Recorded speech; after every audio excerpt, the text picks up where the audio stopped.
True. Nervous, very, very dreadfully nervous I had been and am, but why will you say that I am mad? The disease had sharpened my senses, not destroyed, not dulled them.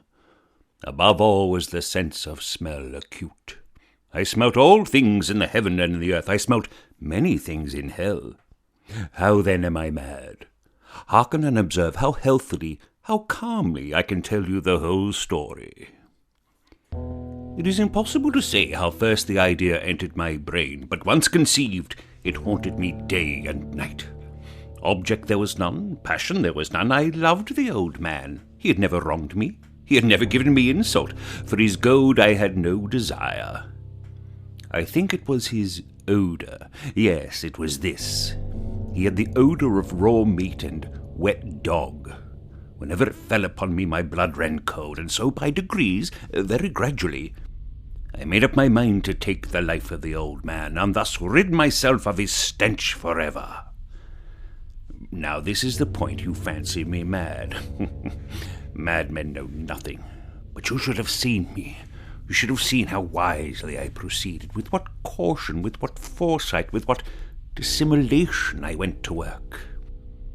I was never kinder to the old man than during the whole week before I killed him. And every night, about midnight, I turned the latch of his door and opened it, oh, so gently. And then, when I had made an opening sufficient, I thrust in my head. But, the prevalence of methane did almost overcome me. It took me an hour to place my whole head within the opening without gagging, so that I could see him as he lay upon his bed. Would a madman have been so wise as this? But, the tang of his bouquet.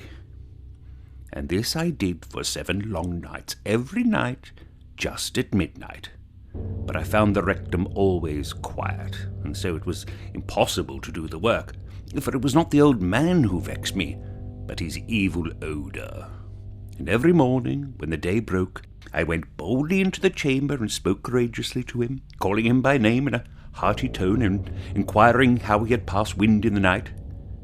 So you see, he would have been a very profound old man indeed to suspect that every night, just at 12, I looked in upon him while he slept. Upon the 8th night, I was more than usually cautious in opening the door.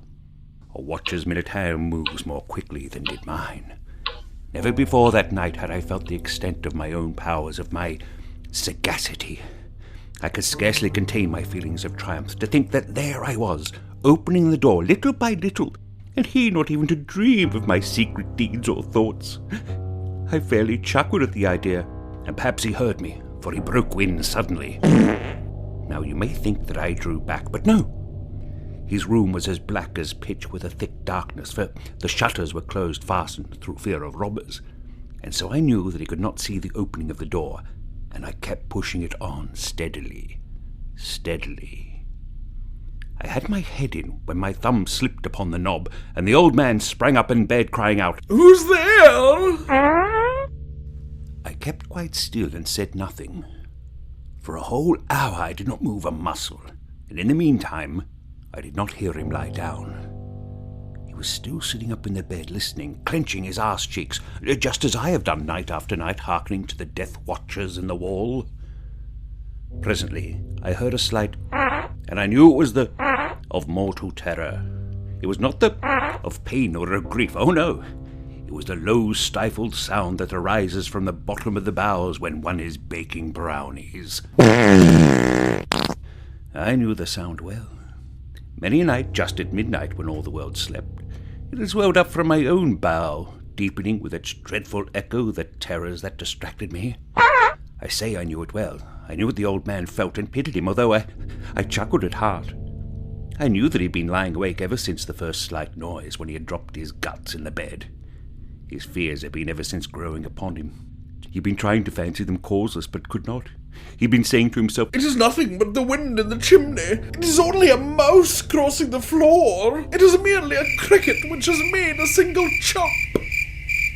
Yes, he'd been trying to comfort himself with these suppositions, but he had found all in vain, because death, in approaching him, had stalked with his black shadow before him and enveloped the victim. and was the mournful influence of the unperceived shadow that caused him to feel, although he never saw nor heard, to feel the presence of my head within the room. When I had waited a long time very patiently, without hearing him lie down, I resolved to enter the room slowly, by degrees. You cannot imagine how stealthily, until at last he cut one from out of his crevice, and my eye fell full upon the vulture's rusty wagon wheel. It was open wide open, and I grew furious as I gazed upon it. I saw it with perfect distinctness, all a dull brown with a hideous reek emitting from it that chilled the very marrow in my bones. But I could see nothing else of the old man's face or person, for I had directed my eye, as if by instinct, precisely upon the damned spot. Yet I refrained and kept still. I scarcely breathed. I couldn't. I held my breath. Meantime, the hellish tattoo of his flatulence increased. It grew quicker and quicker and louder every instant. The old man's terror must have been extreme, for I felt he must have shat himself. It grew louder, I say, louder every moment. Do you mark me well? I have told you that I am nervous. So I am. And now, at the dead hour of the night, amid the dreadful silence of that old house, so strange a noise as this excited me to uncontrollable terror. Yet, for some minutes longer I refrained and stood still. But the bleating grew louder. I thought his heart must burst. And now a new anxiety seized me. The sound would be heard by a neighbour. The old man's hour had come. With a loud yell, I threw myself upon him. He shrieked once. No! Only once. In an instant, I dragged him to the floor and pulled the heavy bed over him. I then smiled gaily to find the deed so far done. But for many minutes, the arse beat on with a muffled sound. This, however, did not vex me. It could not be heard through the wall. At length, it ceased. The old man was dead. I removed the bed and examined the corpse. I placed my hand upon his rear end and held it there many minutes. There was no pulsation.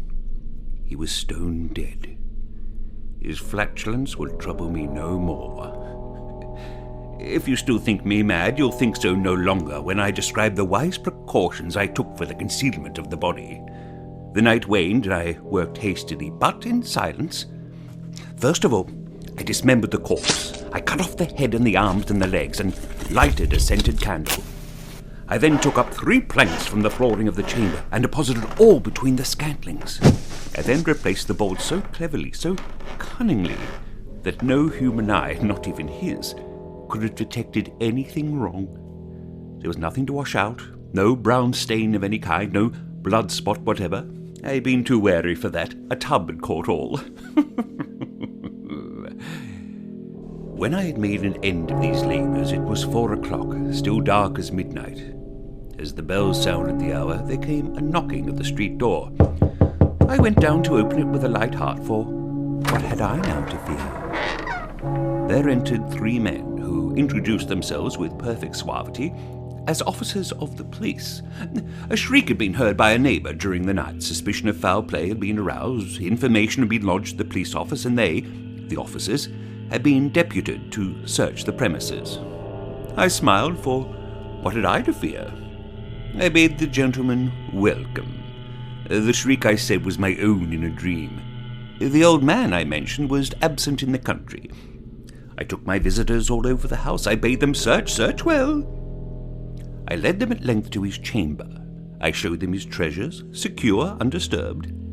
In the enthusiasm of my confidence, I brought chairs into the room and desired them here to rest from their fatigues, while I myself, in the wild audacity of my perfect triumph, placed my own seat upon the very spot which reposed the corpse of the victim. The officers were satisfied. My manner had convinced them. I was singularly at ease. They sat, and while I answered cheerily, they chatted of familiar things, but ere long I felt myself getting pale and wished them gone. My head ached, and I fancied a rising smell in my nostrils. But still they sat and still chatted. The smell became more distinct. It continued and then became audible. I talked more freely to get rid of the feeling, but it continued and gained definitiveness, until at length I found that the noise was not within my ears. No doubt I grew very pale, but I talked more fluently and with a heightened voice. Yet the sound increased. And what could I do? It was a low, dull sound, much such as the sound of a trombone or a ship's foghorn. I gasped for breath, and yet the officers heard and smelt it not. I talked more quickly, more vehemently, but the noise steadily increased. I arose and argued about trifles in a high key and with violent gesticulations, but the noise, the smell, steadily increased. Well, why would they not be gone? I paced the floor to and fro with heavy strides, as if excited to fury by the observations of the men. God, what could I do? I foamed, I raved, I swore. I swung the chair upon which I had been sitting and grated upon the boards, but the noise arose all over and continually increased. It grew louder, louder, louder.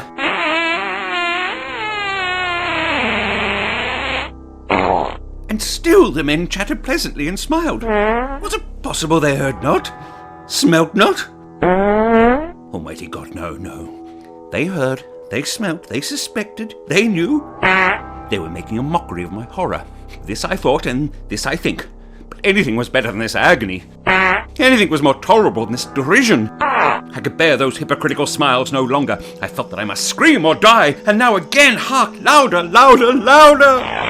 Villains, I shrieked! Dissemble no more. I admit the deed. Tear up the planks. Here it is! The bleating of his hideous fart!